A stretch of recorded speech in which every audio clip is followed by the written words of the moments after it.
Good afternoon, everybody. Selamat siang, konnichiwa. Thank you for joining this webinar. And this webinar is part of the More Than Human Lab program at the Research Center for Area Studies of the Indonesian National Research and Innovation Agency. My name is Fajar Ibnu Tufail. I am the head of the Research Center for Area Studies of the Indonesian National Research and Innovations Agency. So before we begin with this webinar talk, so allow me to do two more things. First, I would like to introduce to people who are not familiar with the research centers and also the More Than Human Lab program. And then after that, I will introduce our speaker this afternoon, Dr. Cara White of the Osaka University. So this, as I said earlier, that this webinar is part of this program, More Than Human Lab program. This is a research platform, a new research platform developed at the Research Center for Area Studies of the Indonesian National Research and Innovation Agency. And this research platform is a kind of a new initiative in order to rethink the positions of the non-human, which I mean that not only animal but also geological materials, trees and any other materials. And in this program, we try to understand the way how this entanglement of human with all of these non-human components. And some of these research we've been currently working on, in addition to the research on stray cats, but also other colleagues also conducting research on animal in disasters and crocodiles, and also the animal mobility and other on this the topic of colonial animal trade. So because this is a new program, that we really invite people or to join our program, and including to join our webinars, but also we will provide we have a program administered under the BRIN program, a postdoctoral fellowship and also a physics research fellowship. So if you are interested in this program, feel free to get in touch with me, and then I will be explaining more about this 1 year postdoctoral program, and also 1 to 3 months of the visiting research fellowship program. So yes, I would like to especially thank Dr. Cara White from Osaka University for accepting our invitations to give a talk at this webinar. And Dr. White currently it's a member of this faculty at the Osaka University, and just graduated from the Department of Anthropology at the Osaka University. And she also went to Brown University and the University of Chicago in the US. And Dr. White is one of the experts of the Japanese studies, and she speaks Japan very well. So, and been doing work in Japan for almost more than the last 10 years. And her expertise is relate to human, and especially human and cat relations. And she also her dissertation was on this the not only the politics, but also the way how the relation between animals, especially stray cats, and human, and also different kind of regulation that were going on in Osaka city in Japan. And if I'm not mistaken, that she will be presenting one of the one, especially focusing on one chapters of her dissertations in this webinar talk. And just for your information, that we also streaming this talk online through our YouTube channel, Kewilayahan BRIN. So I think that we will be kind of having quite a good audience member for this afternoon talk. Okay, so I think that was my introduction, and without further ado, and I would like to ask Dr. Cara White to deliver his webinar. And again, once again, thank you so much, Dr. White, for accepting our invitation to talk at this webinar series of the More Than Human Lab program. Thank you for organizing it. So I'm going to go ahead and share my screen.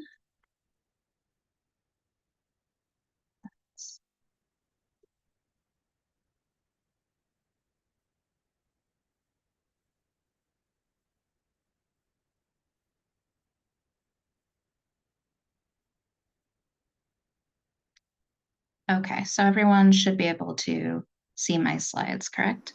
Yes, perfect. Great. And thank you for that introduction. I don't know that I'm an expert on Japanese studies, but for the ways that it intersects in my research, I am happy to talk about it. So my talk is called Trespassing in the Borderlands of Ferality, Feeding Outdoor Cats in Osaka. And this was one of the content chapters of my dissertation. I organized my dissertation by the logics of TNR, which I will explain. And this was for the chapter for return. So I will go ahead and get started.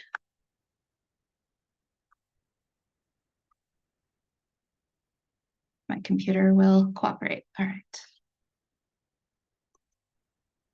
So this talk primarily involves both words and images. So of course, to the cats, words probably don't mean a whole lot, as well as the categories and things that I'm going to talk about. But they do matter a great deal for how these cats are allowed to live and in what way, as well as for the people who are actively working to help these cats as well, especially on a wider scale, not just the caretakers, but on a municipal and even national level. So in this talk, I have tried to show where possible the original Japanese that is present on posters, signs, mailing lists, municipal websites, local ordinances, and of course the words spoken about them. And of course, I don't expect anyone here to know Japanese, but I hope that by putting both Japanese and English side by side, some of the nuance might not be lost in translation. And these translations are mine unless stated otherwise. So any failure in presenting this nuance, of course, belongs only to me.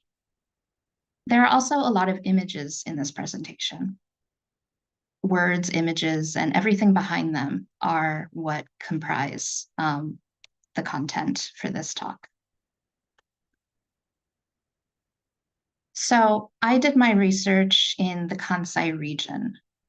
Here, it shows kind of a vague outline here of what Kansai is, but For my fieldwork, I'm mostly concentrated on Osaka, Hyogo, Kyoto, and Nara.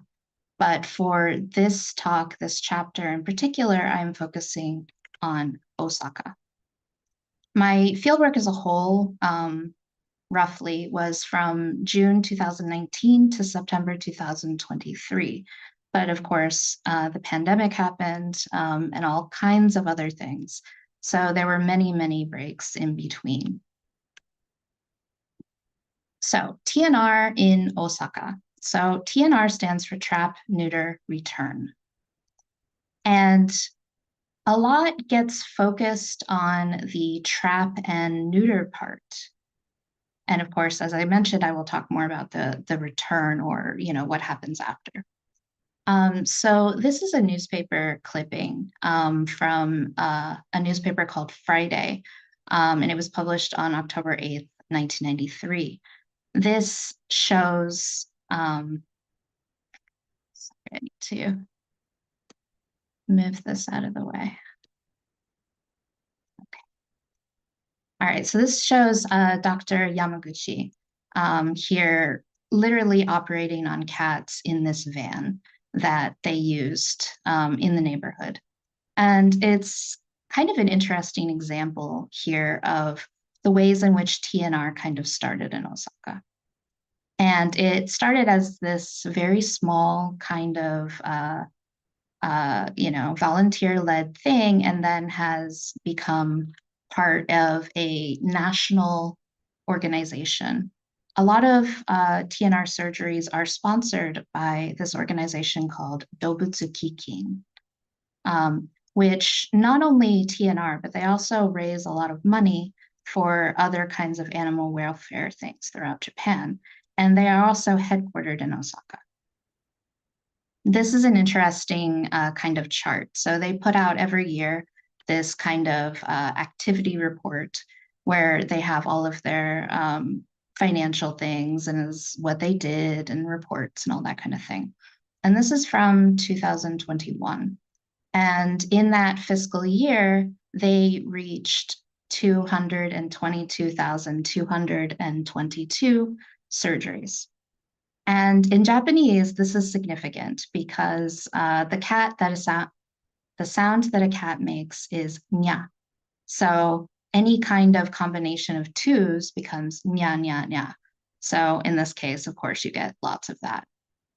And so in this chart, they are comparing the number of euthanizations in the entire country versus how many surgeries that they themselves sponsored. They are not completely compatible. They're using the Japanese calendar system. So they start here in Heisei 23 up to Reiwa 2, which was 4 years ago. And then here, of course, they don't start until Heisei 28. And yeah, I can't remember exactly what those years correspond to. I apologize. But in the space of Osaka, we have this huge amount of support for doing TNR and managing stray cats in Japan, including Dobutsu Kikin here. So this is from a community center that had a special exhibit on things related to outdoor or stray cats.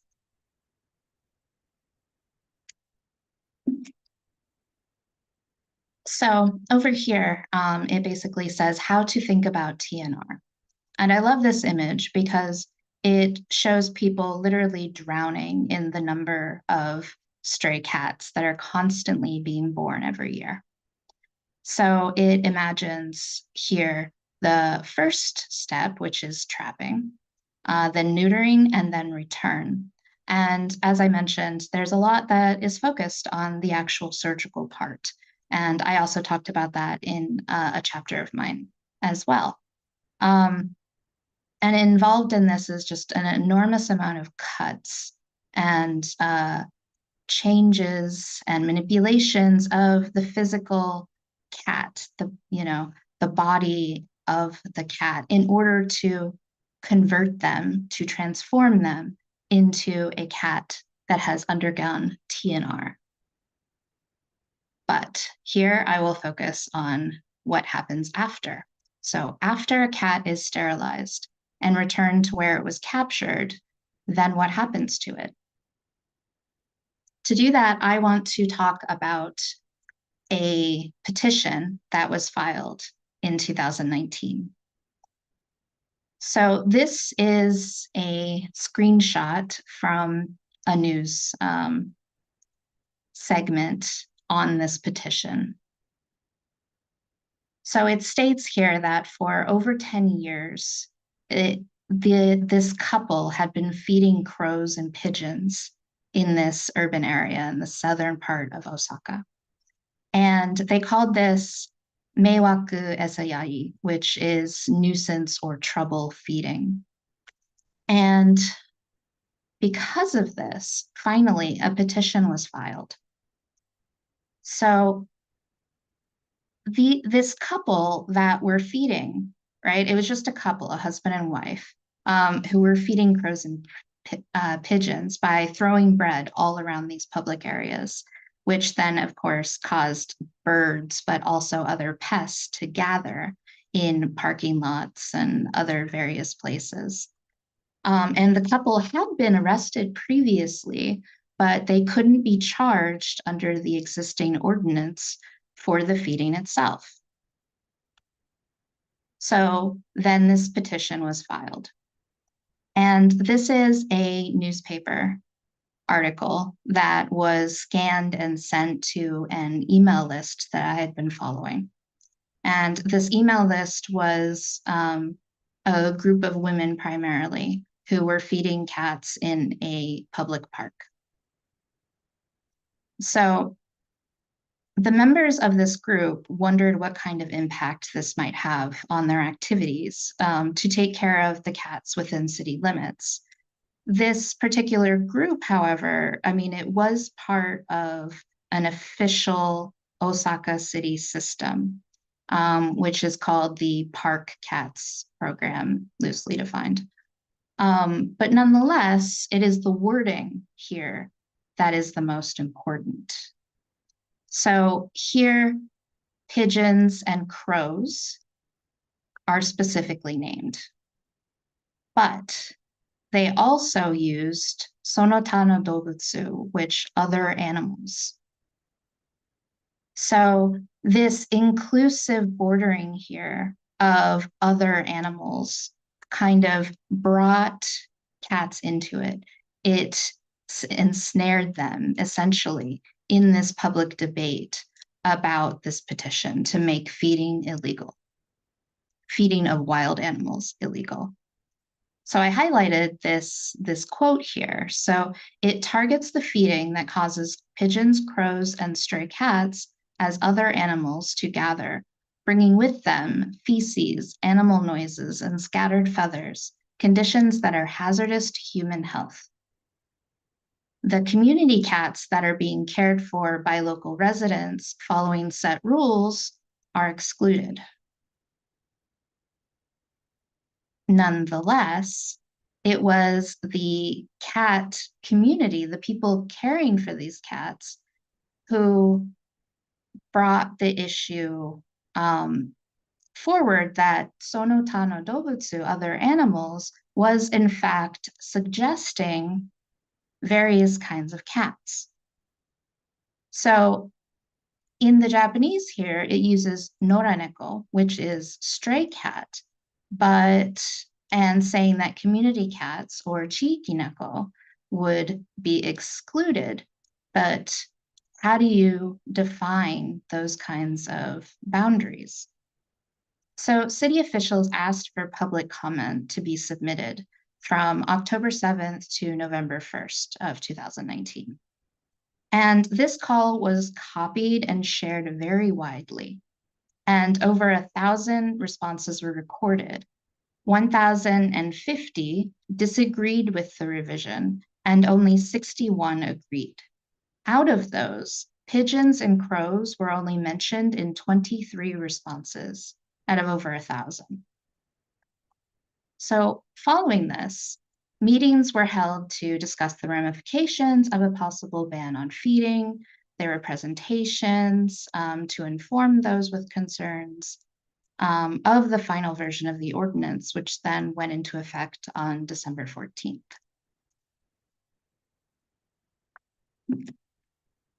So despite not being about cats, it became dominated by people feeding cats.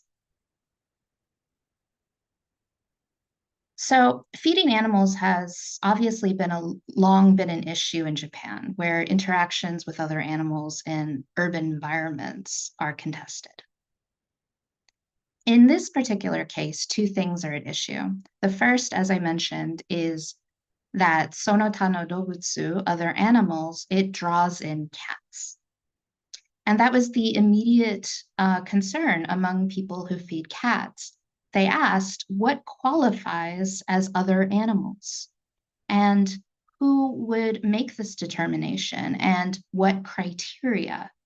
If we are looking at noreneko or stray cat as being a wild animal that should not be fed versus a chikineko or community cat, how do you tell the difference? And more importantly, how do you decide? How do they decide, whoever they may be? So this group, as I mentioned, was composed of mostly women, and they had already had issues with local residents following them and berating them for feeding these cats, despite being legally permitted to do so by local government ordinances. So even if chikineko, community cats, were exempt from a ban on feeding, how would the general public be able to tell which cats were community cats and which were not? So it's not just an issue of stray cats versus community cats. There are lots of other terms for describing cats that often get used in different contexts. There is a famous photographer in Japan who takes pictures of sotoneko, or outdoor cats. And that is, he's very, very popular. He has books and TV shows and all kinds of things. And community cats, of course, can be referred to as chikineko or community neko or others. And each kind of term has different connotations. This is from a press conference held at the Osaka City Hall on November 11th. So what he wrote is selfish acts of feeding, such as leftover food being left to rot and neglecting to clean up the feces and urine from those animals, has been regarded as a nuisance by the residents. And if those doing this can be identified, they will be first instructed.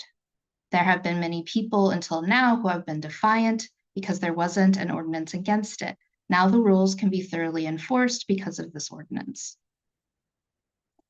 So this brings us to the second issue here, is that they draw attention to the sensory issues associated with these animals and contest what shared urban space is allowed to smell like. So here, Mayor Matsui refers to the feeding strategy of leaving food as selfish, but he also brings up rotting food, feces, and urine specifically.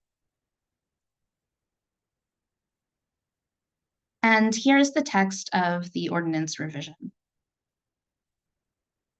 This also specifically mentions food, feces, and urine, but also fur and feathers, as you can see here, specifically referencing the original petition that was filed.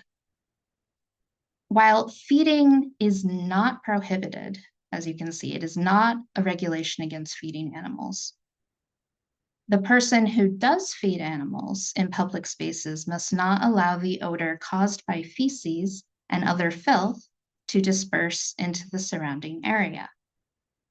And as noted here, anyone who violates this order will be punished with a fine of 50,000 yen or less, which went into effect on March 1st, 2020. whereas the ordinance itself went into effect on December 14th, 2019.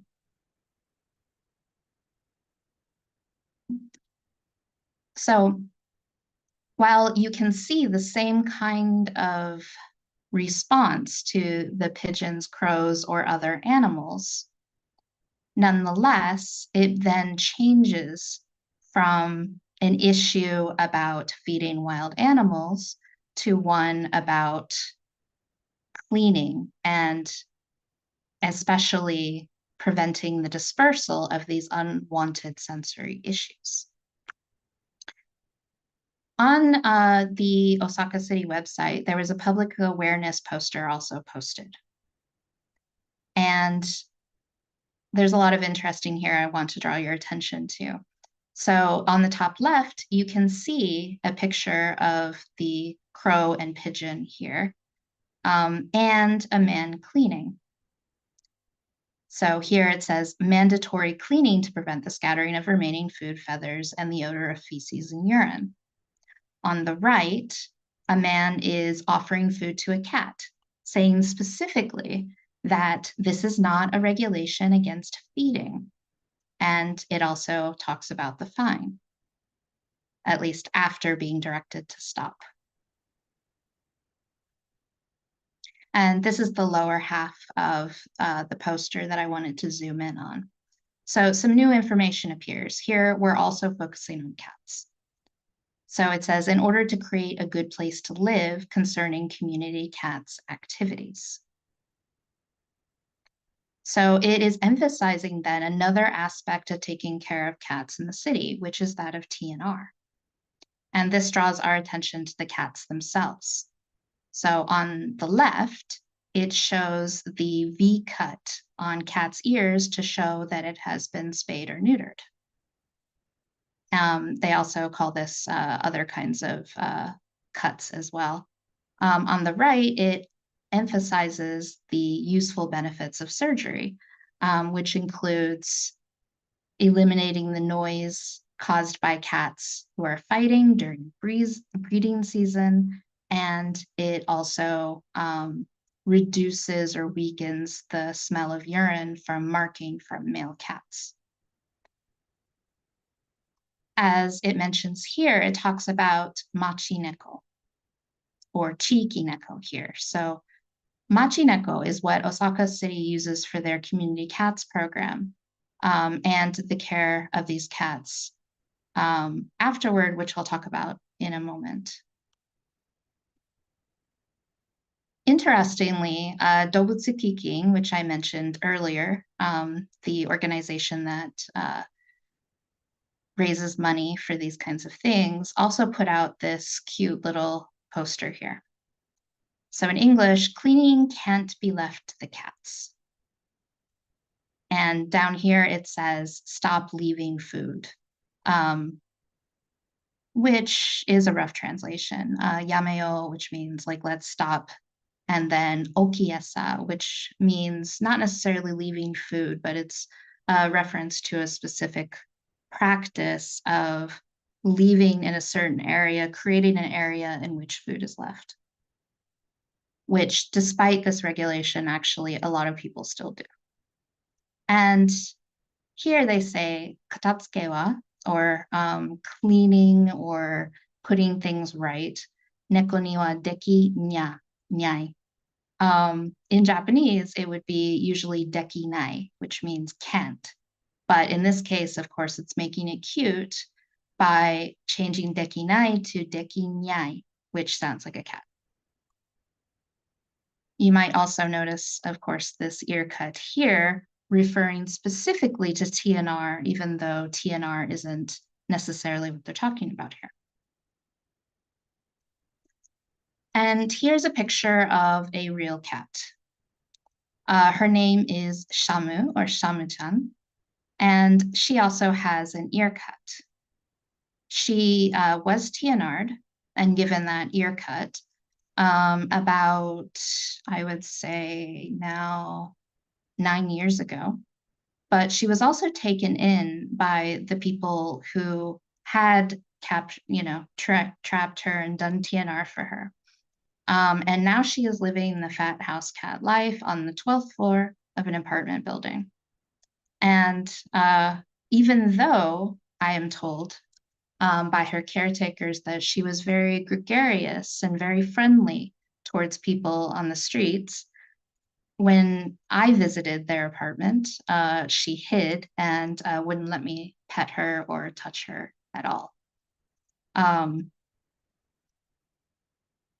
But this ear cut here, it has become popular in recent years, also due to Dobutsuki, to refer to this as a sakura, or cherry blossom. And I have a picture of one variety here.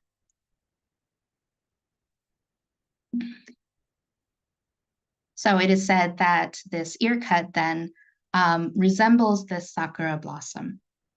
And the Dobutsuki claims to have coined this word, sakura neko, or sakura cat, in an interview in 2012.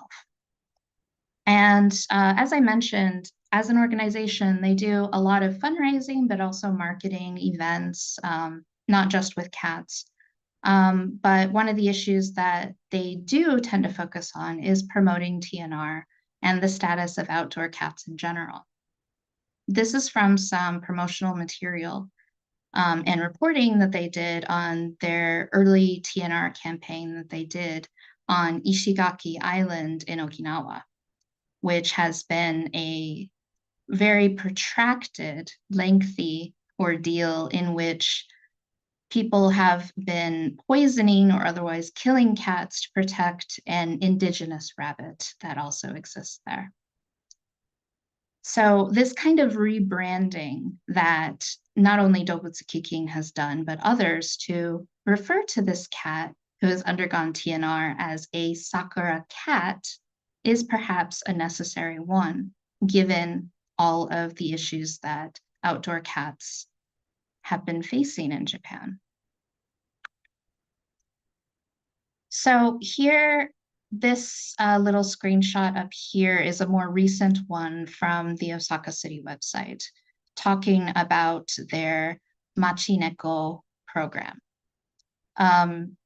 It used to be referred to as Machineko Seido, or system, but now they tend to refer to it as this Machineko Jigyo, but it's still kind of the same Machineko project. So machi here is an interesting term as well. So it can be written in this kanji, it can also be written in another, but it does refer to community cats. But here, interestingly, it actually does refer to different kinds of cats at the same time. So we have this machineko here.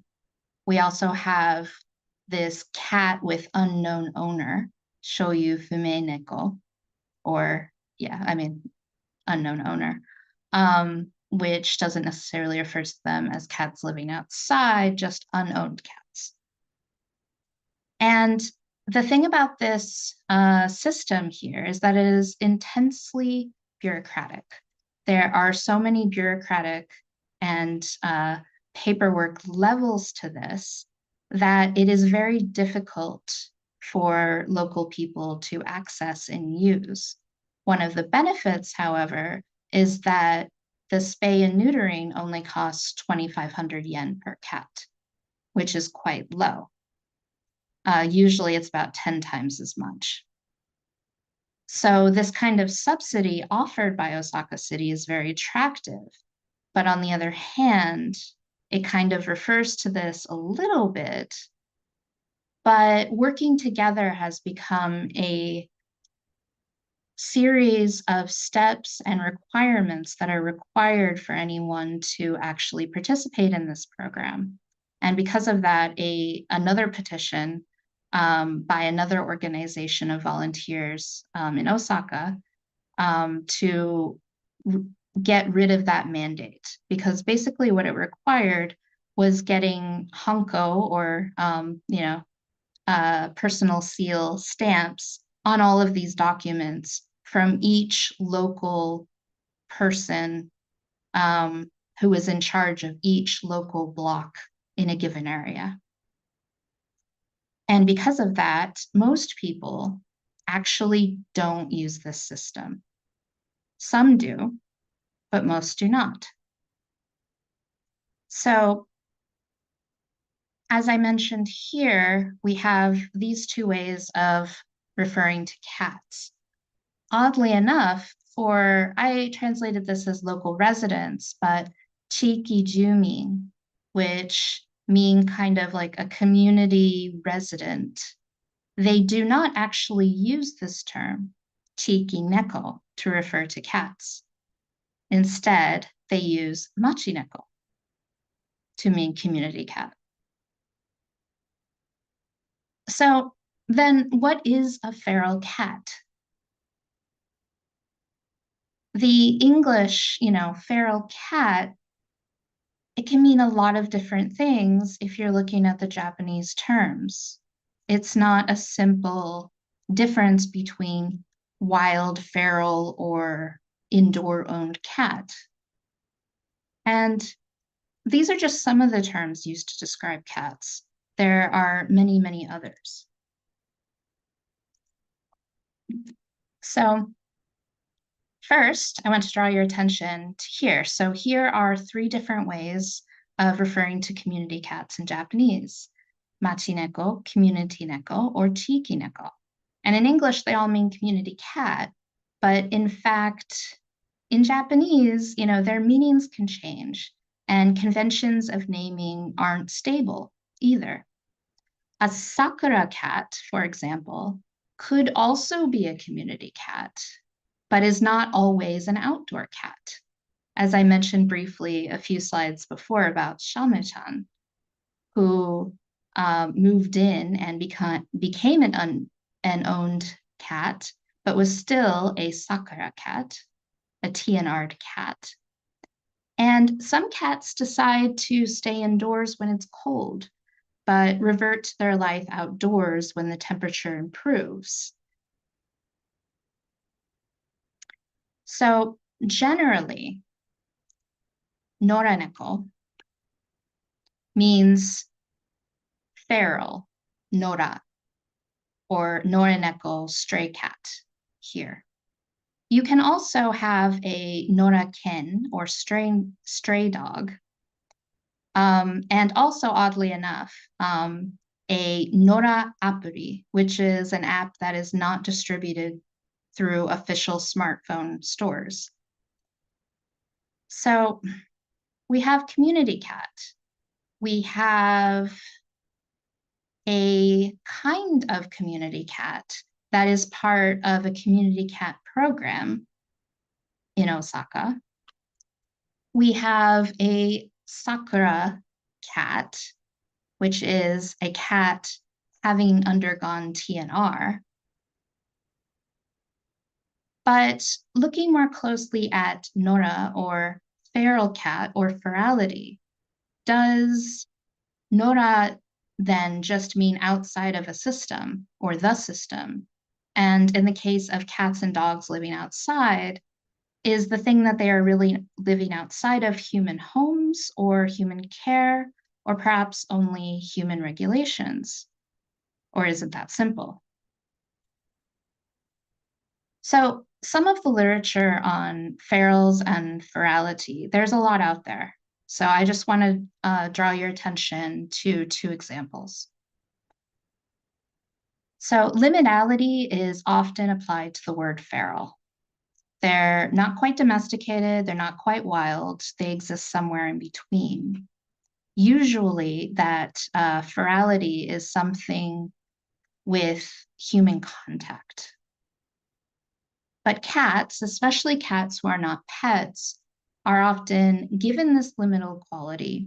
And there are plenty of cultural ideas about the trainability of cats and their relationship to domestication in both the US and Japan. But if we look at this special issue on feral feminisms and feral theory, Probyn Raspi's first proposition on ferals is that Australian feral animals live and die between categories, neither wild, pet, nor livestock. But she does not mean that ferals are merely passively receiving human categorizations and possibly violence. She continues that going feral, they remind us that animals are neither machines nor docile objects, but thinking, escaping beings. Likewise, Bubant and Singh wrote that ferality includes the weedy ecologies of humans and non-humans, shaped by yet exceeding the designs of human industriousness. And their emphasis on history and landscape in defining ferality is key. In their rendering, ferality is not a liminality, but a shared landscape inclusive of the history of those relatings that altogether continually enact our worlds in each small interaction. And they continue. Such reversal of perspective is one of our essential contributions to see feral dynamics. We need to appreciate both human and non-human acts of landscape making, as these alternatively jostle or augment each other, despite refusals to acknowledge each other directly. So the very quick snapshot I gave you here in Osaka with the petition, cats, they don't quite match that liminal quality between two options, wild animal or pet, outdoor or indoor. There's a lot more going on, it's messy, and that mess includes both figurative and literal mess. And while a certain type of cat is certainly preferred here in Osaka, one that is the one that undergoes TNR, comes out with a cut ear, fed and cleaned up after by a group of people who have been registered in the Machineko Community Cats program. But the idealization of feeding aside, cleaning, or the mandate to clean, sidesteps those issues of recognition, categorization, and labeling by focusing more on human labor to remove undesirable, sensory-provoking things that these cats and other animals generate, such as feces and rotting food. But not everyone is on board with community cats living outdoors or otherwise defined.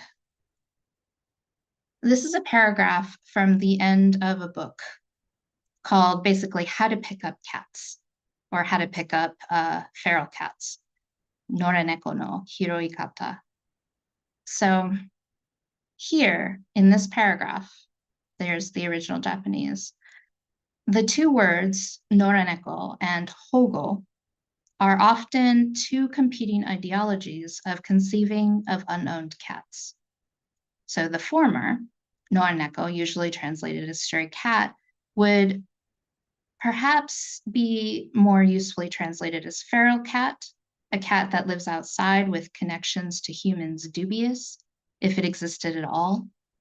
But the latter, hogo, literally means to protect and refers to what the author is advocating here, which is bringing a cat inside to care for it.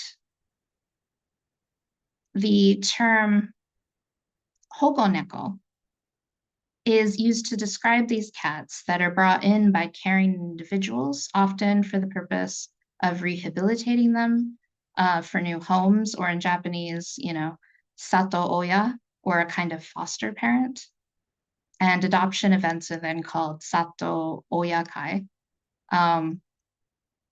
to find these new foster parents. So unlike an American sense of finding a forever home, for example, this is finding a foster parent.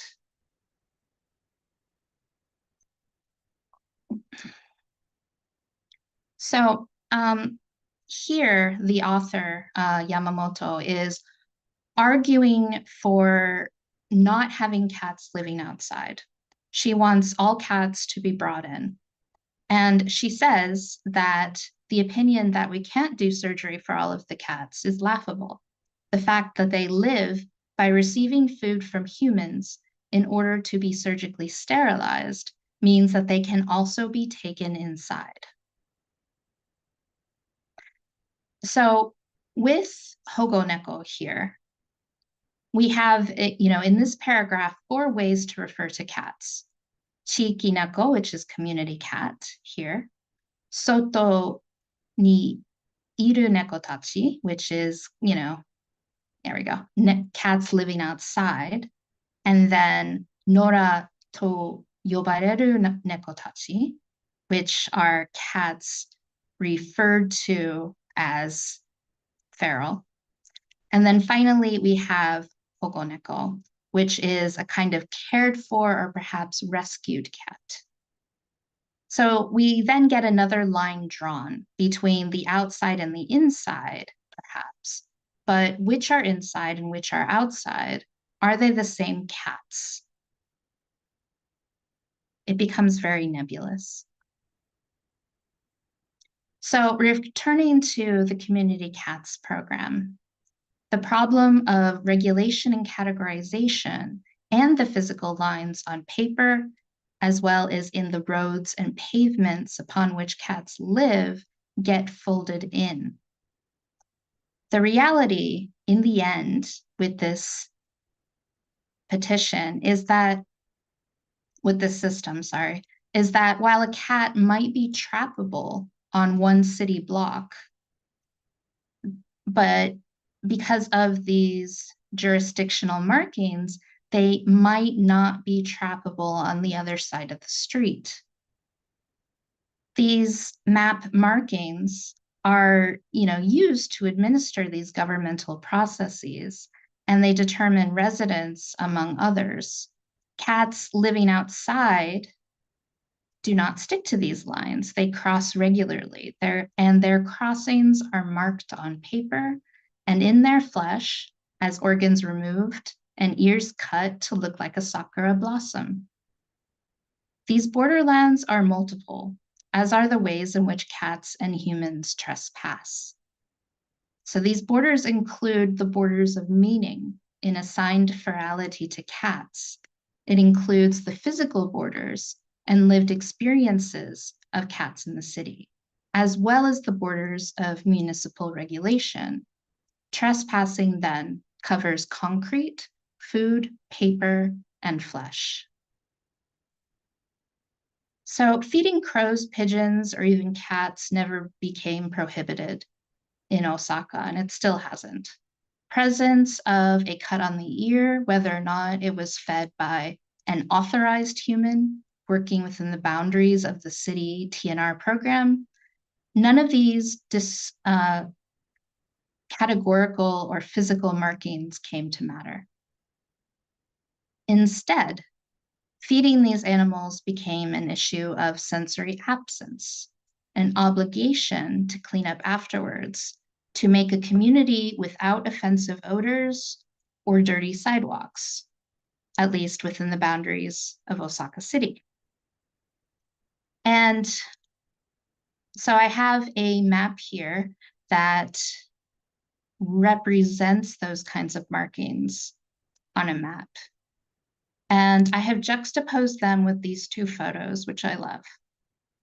The first here is cats literally lying on some hostile architecture. These are plastic devices you can buy anywhere that are supposed to prevent outdoor cats from getting where, you don't want them to be. And of course, here's a kitten who is existing betwixt and between within other parts of a more vertical kind of landscape in the city. So cats are far more amazing than we give them credit for. And that is all from me. So thank you very much.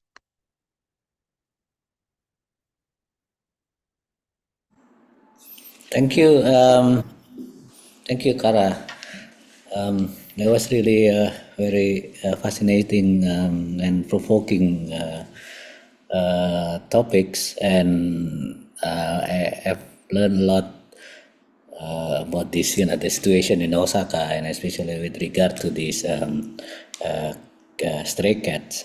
I just kind of began thinking of if we use the same kind of approach, starting with this language. I think that will also be very interesting in Indonesian case, because we have different kinds of word to describe the stray, what we call the stray cat of Ferality.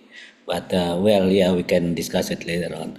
And we have here a good thing. I'm really happy that Eben, my friend Eben Kirksey is be able to joining, and probably he can also later on talk about his experience working also in Thailand and Indonesia, and in the topic of multi-species entanglement. And we have also in my list my good friend from Max Planck, Bertram, who are also interested in kind of a jurisdictional or legal anthropology approach on this regulation of environment, and especially cats and other animals. So that will be also maybe he will also have some more interesting things to say. So okay, so I will open the sessions for Q&A, and I will open to the first three people, and then you can just raise your hand, and then you can speak directly.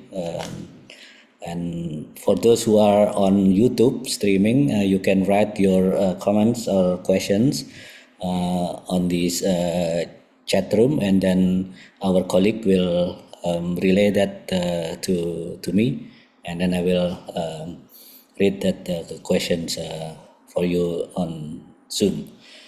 Okay, so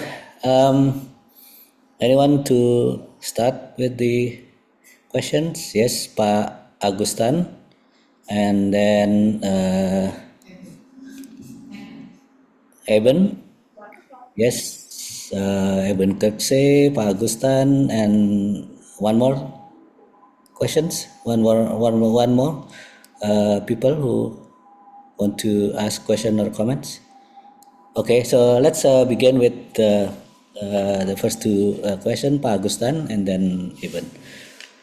Habis ini saya nanya. Ya, Okay. silakan Pak Agustan.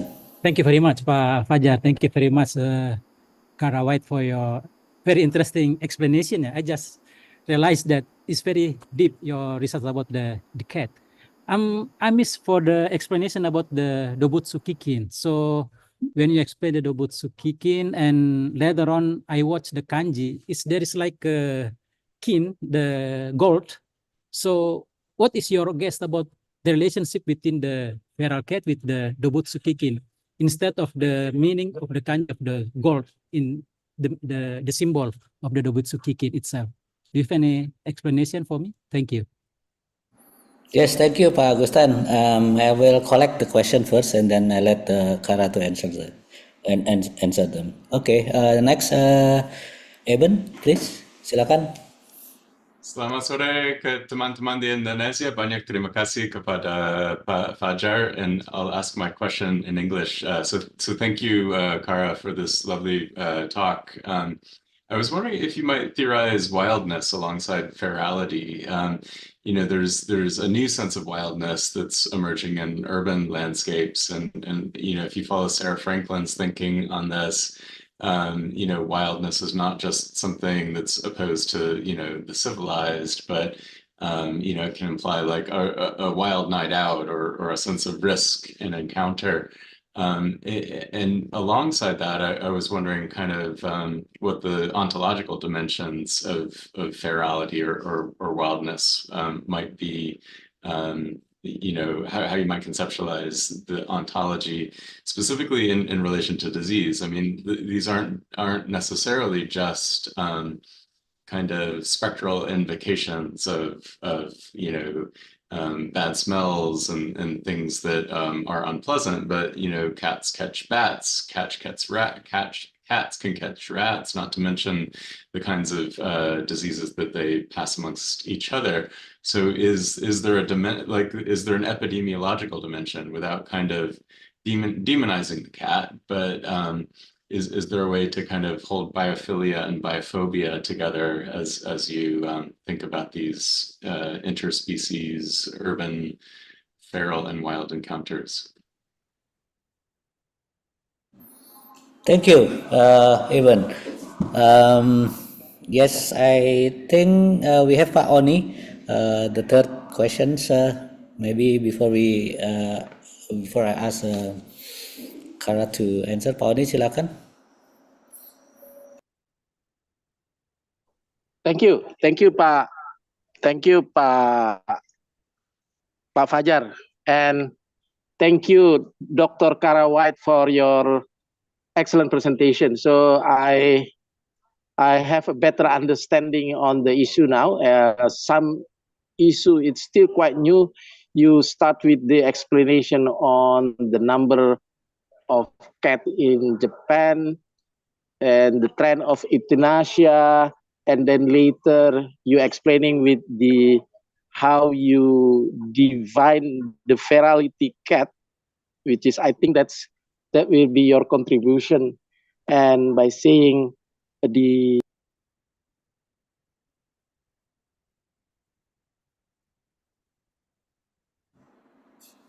Suaranya hilang, Pak Oni. You're muted. Mute. You muted. Ya.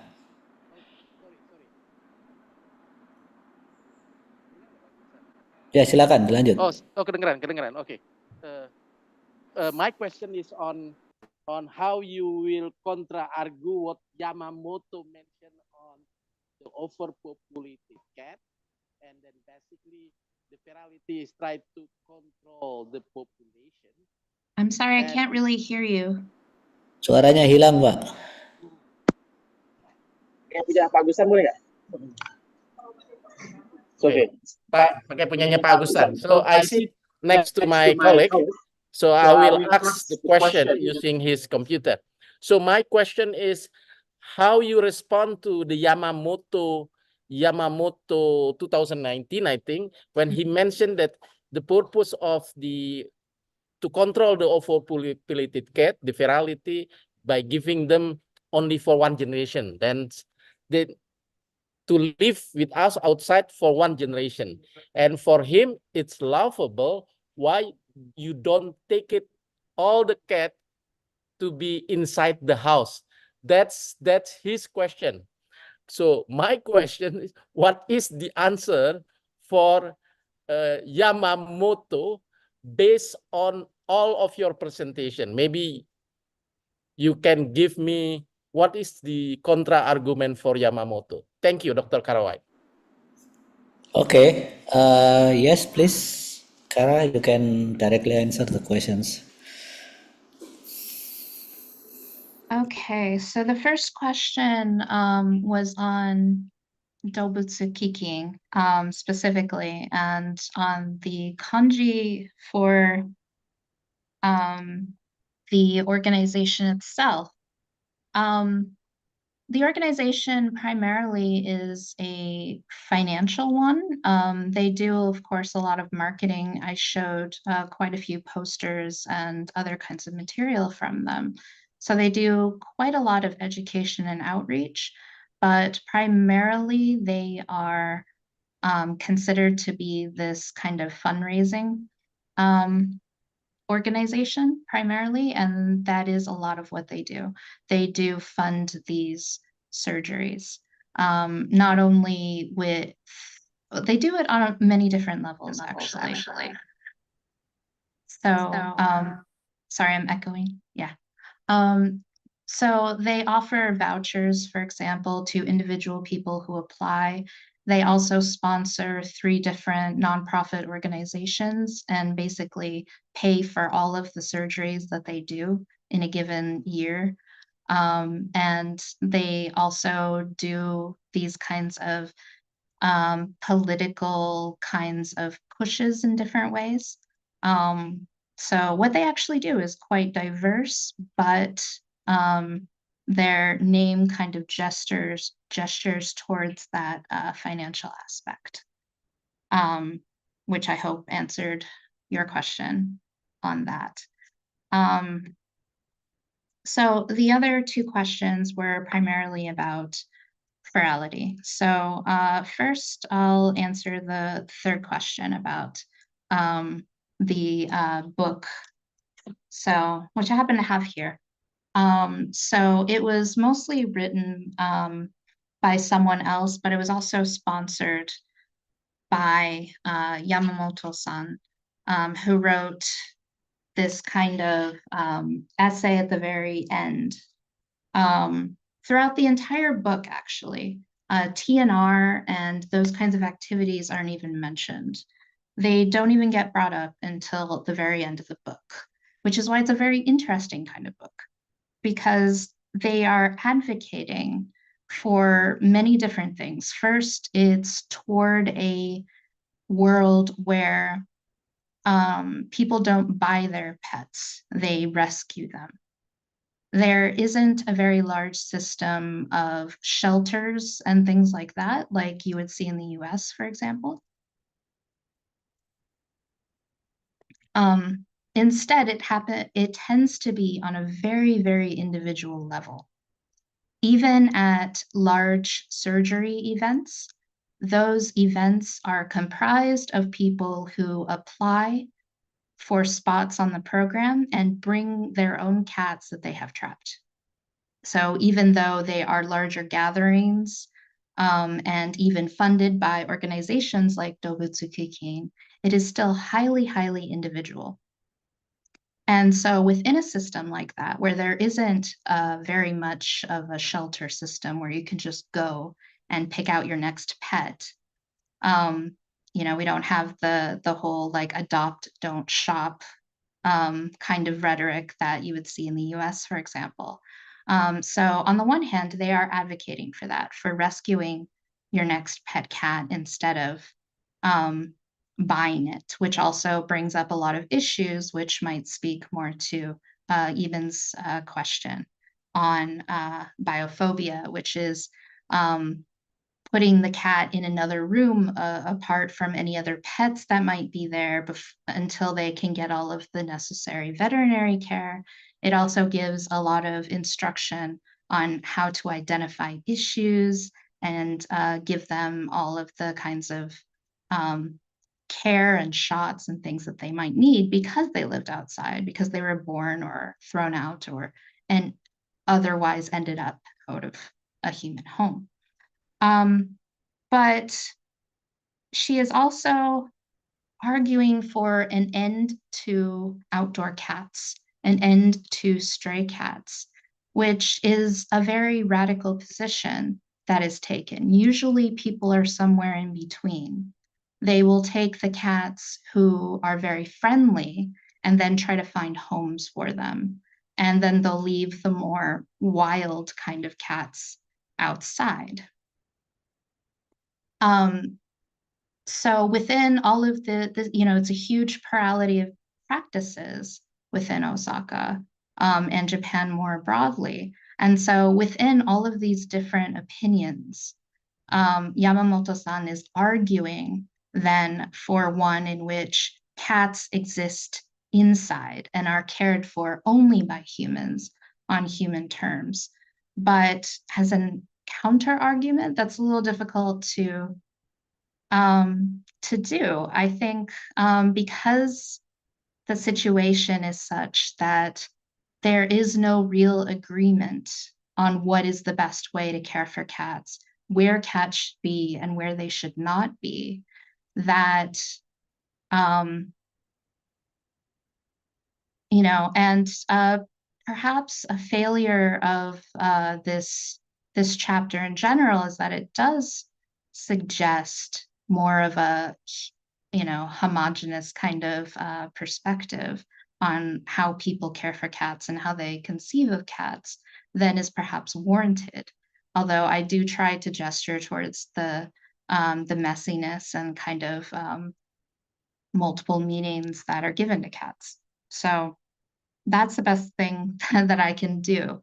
Most people I've talked to have said that it would be very sad if all of the outdoor cats disappeared.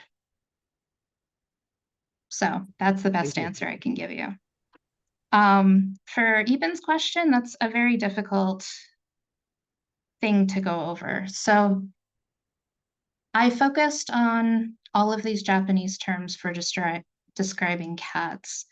And one of my main points here was that, these kinds of English language binaries, these dualisms that exist between wild and domestic, for example, with feral kind of holding this liminal quality in between, don't really fit the Japanese system so much. And so looking at the Japanese terms of how cats are variously categorized in different contexts is an important answer to that issue. I've been reading a lot more about how people are theorizing wildness or domestication or things like that.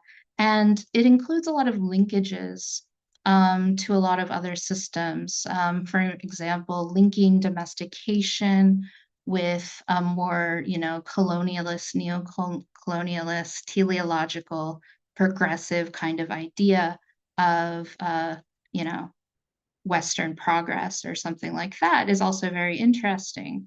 And the issue becomes in the Japanese setting of trying to force these kinds of Western philosophical, theoretical ideas onto the Japanese system, which doesn't fit any more than the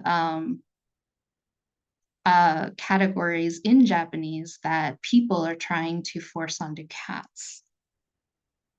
And another part of that, you're talking about biophilia, biophobia, epidemiological issues. I ran into that only a little bit, actually, despite the pandemic and everything else. There was an issue of, and now my brain is not coming up with the name of the virus immediately, but maybe I'll think of it. Parvovirus, there we go. So there was this huge issue when I was doing a trapping event a few years ago. Some kittens that had been rescued by one of the organizers were found to all be infected with parvovirus. And unfortunately, we also did this enormous trapping program. We captured over 100 cats, and they were all being transported in the same vans to the same veterinary clinic.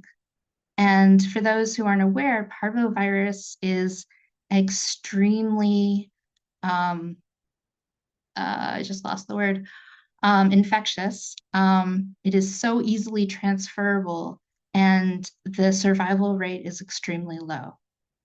And the group of kittens who were infected, a few of them actually did survive, remarkably.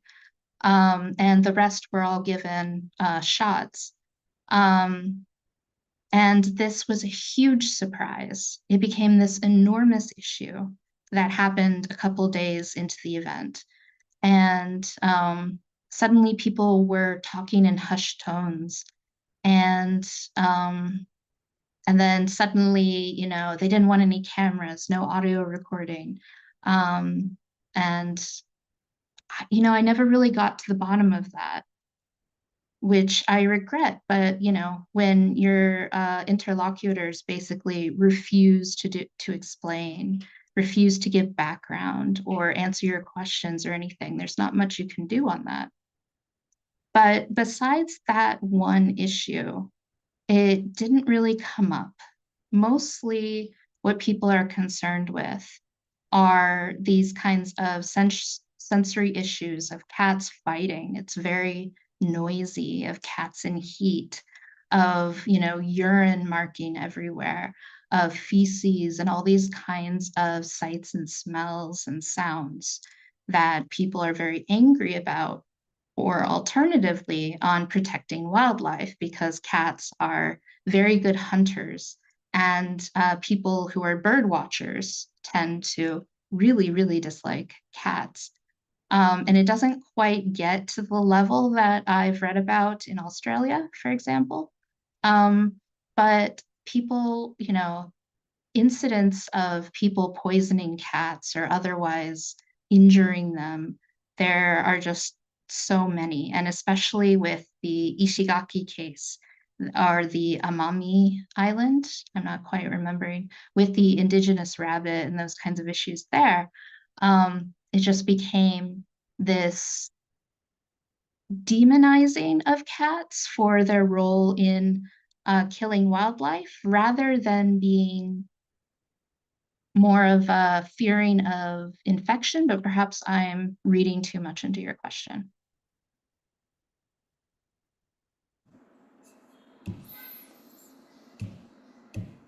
Yes, thank you, Cara. That was really an interesting discussion. I have quite a few, probably some questions, following up question to that, your answers. But before I begin, before I open for the other questions, I think Pak Agustan, Eben, and Pak Oni, do you have any follow up questions or comments?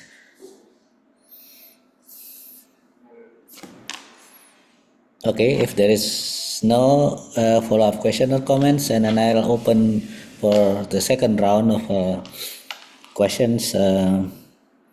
And yeah, we have Aisyah here, and then two more. Okay, so Aisyah, silakan.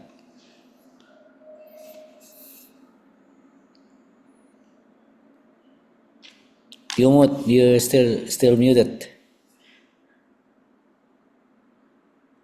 Thank you so much for the time. It's really interesting topic. So my question is about, you haven't talked about domesticated cat, although I think it's not your topic, but I wonder, the idea of domesticated cat in Japan is something that Western vibe, Western conceptualization. I mean, like if I have to compare myself, like I'm a cat person as well. So when I have a cat, I usually never have the idea of a domesticated cat. This idea of domesticated cat is I learned from Korea. So like if you want to adopt a cat, you have to have a door.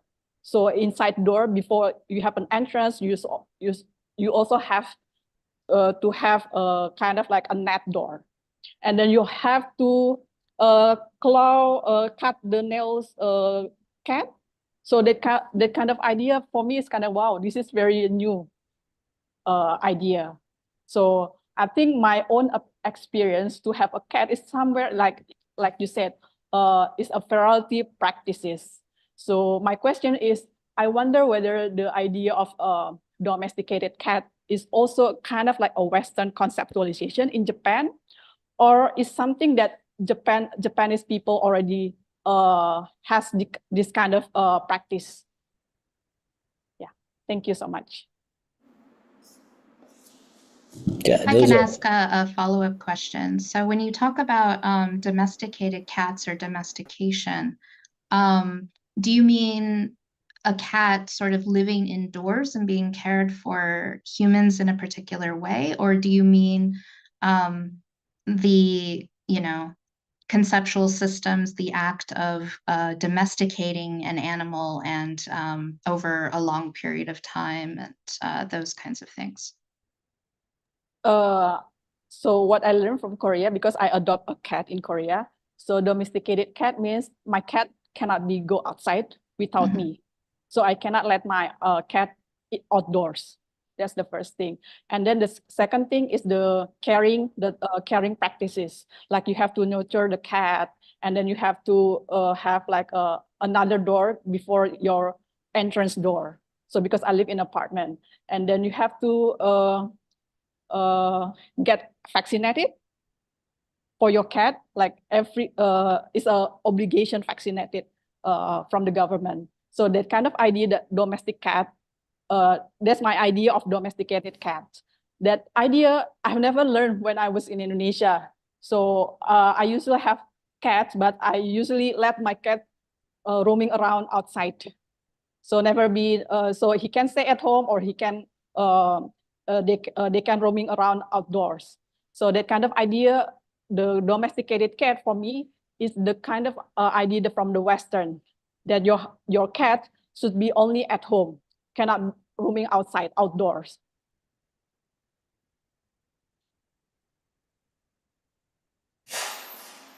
Yes, you have comments on that, Cara? Okay, so interestingly enough, people's conception of where a cat belongs, whether indoors, outdoors, or allowed to go back and forth, is very different in different countries. In the US, I would say, and this is hard to make a generalization like this because the US is a very large country, and perhaps there are regional and class differences to this. But generally, people advocate for keeping your cats indoors only, for a lot of reasons, for them not injuring local wildlife, to not getting hurt, injured, or infected with rabies or whatever it happens to be. But in Japan, there's I wouldn't say that there is more of a dominant view for that.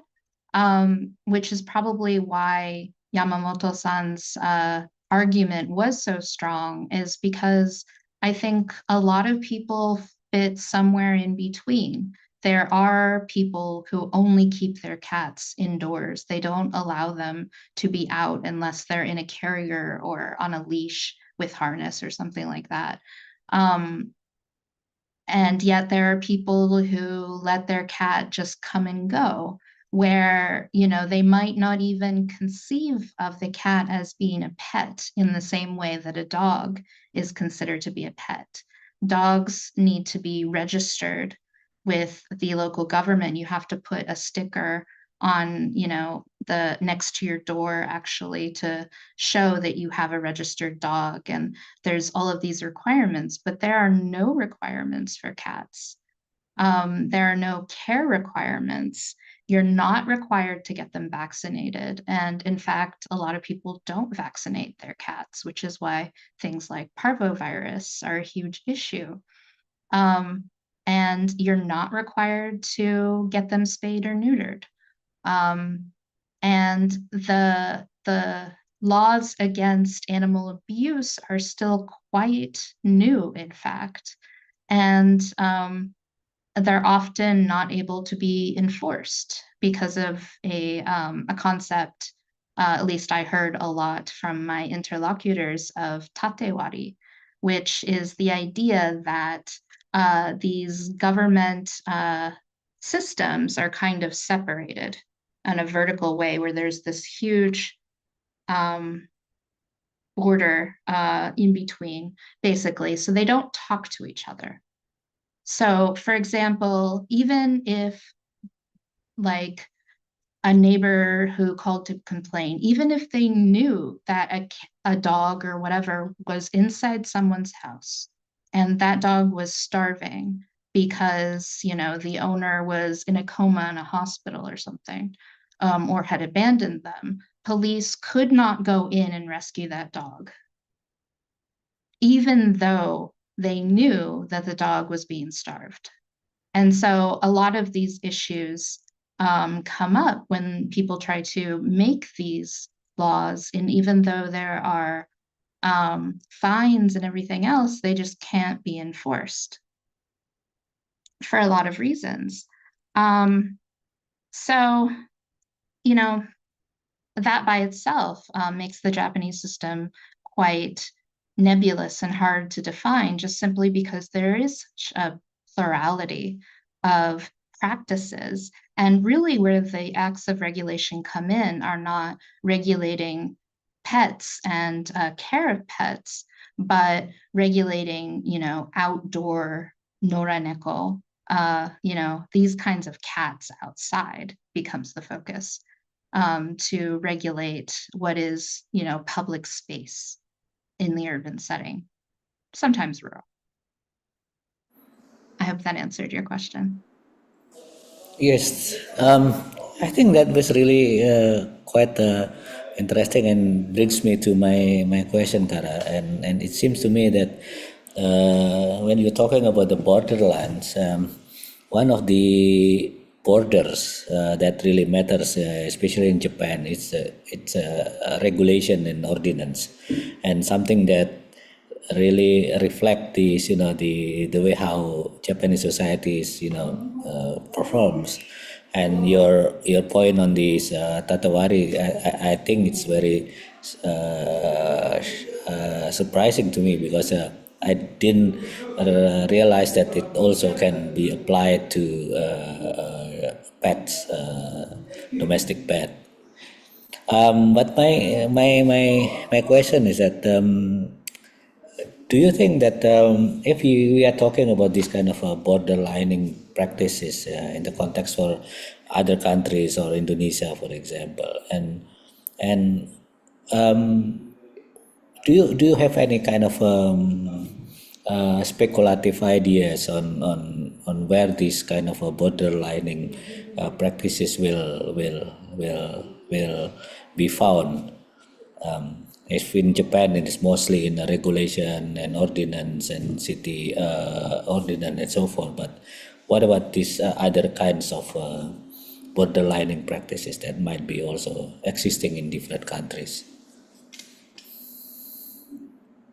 I think that's very difficult to answer. Could you maybe clarify? Because I have only done research on cats in the American setting and the Japanese setting, so I can easily compare those or refer to ones I've read about or heard about. But it's a little difficult to speculate what kinds of bordering practices might exist. But if you have something you're thinking about in the Indonesian context, for example.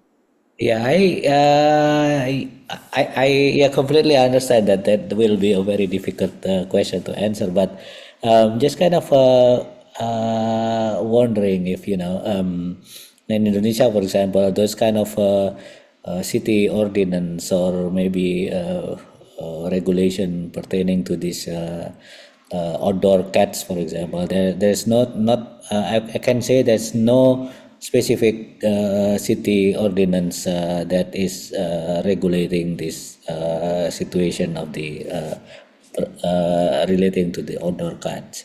Yes, there is some new laws on animal abuse, and basically also almost the same like in Japan, that this is a new law, and just not many people realize that there is such kind of a law prohibiting animal abuse or leaving animal uncared for and so forth.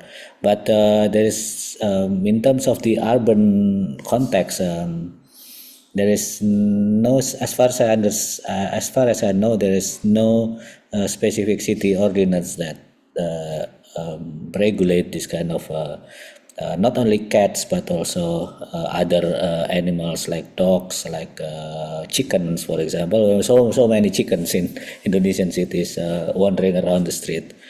So just kind of I'm just kind of I'm kind of trying to reflect on this situation and talking about this, kind of a borderlining practices, and where do we be able to find this kind of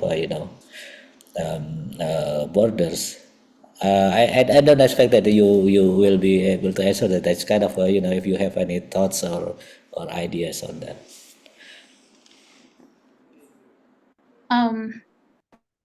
Well, I think again, one of the weaknesses of this chapter is that it kind of presents too much focus on these kinds of local municipal regulations. And to certain individuals, especially the ones who would consider themselves to be advocates or otherwise activists for cat issues, it matters quite a lot to them.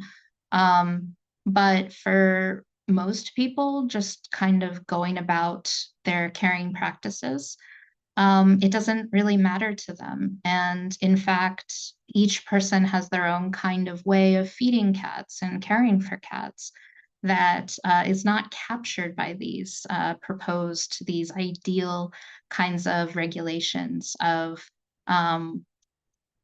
going and then sitting, putting down the food on the ground in a bowl or something, waiting for the cat to eat, and then taking, the bowl away and making sure that there's no, leftover or dirtiness, left over. But in fact, that doesn't represent most people, and how they feed cats. I followed a lot of women who would just go and dump some dry food onto the ground for the cats to come and eat, as they wanted to, which obviously was not the preferred way of feeding cats, as represented in these ordinances, or the ways in which they want to organize and regulate how people form, these kinds of groups within the Community Cats program. They basically want people to register with this system in order to receive the reduced fees for spaying neutering. They basically want to have the names and contact information of these people who are feeding cats, and dictate what area in which they can go, and say basically you have to maintain these cat toilets, these cat boxes, and you have to clean them, and you have to give water, and you have to do all these things. But in fact, the number of people who actually go along with those practices are just so small. And they have various reasons for that. Maybe it's too cumbersome, mendoksai, or, whatever it is. And so looking at how things actually happen on the ground is where these moments of surprise and interesting ways in which these kinds of borderlining practices are actually happening, with individual cats and individual spaces and all the kind of particularities, I think is the most interesting point. Yeah, thank you. I just kind of wondering if Bert has a comment on that. You are the expert in legal anthropology. Yeah, if I may, can you hear me, Fajar? Yes, sure. Go ahead, Peter. Great. Just a very brief comment. Congratulations, Katja. It was a wonderful talk.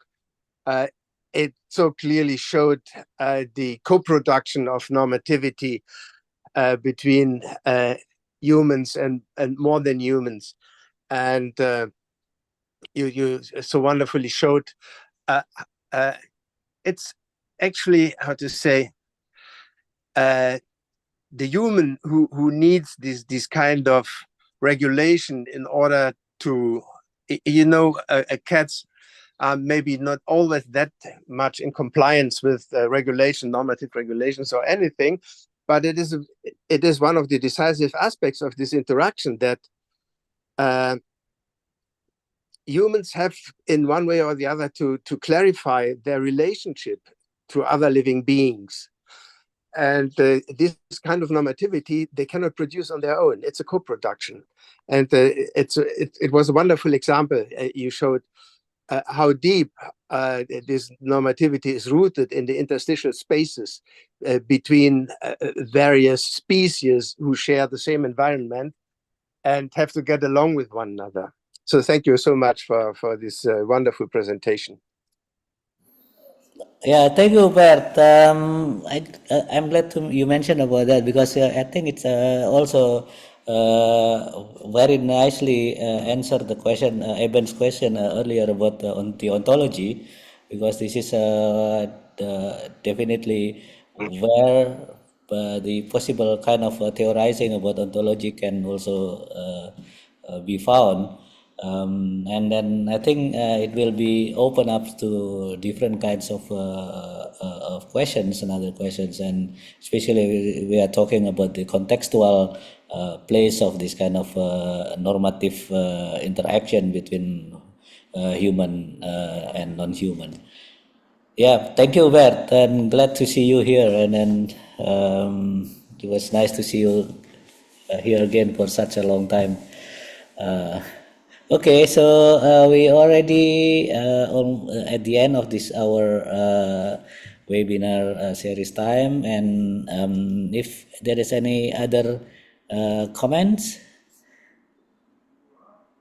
if there is no, and I think I thank you, Cara. Thank you so much for the wonderful presentations. I learned a lot, and then yeah, we'll be keeping in touch and looking forward to your your future project, and then also hope to see you again in the future. Again, thank you so much, and have a nice day. You too, and thank you so much for organizing this. Thank you, thank you. Thank you, Thank you. Cara, and okay, bye bye.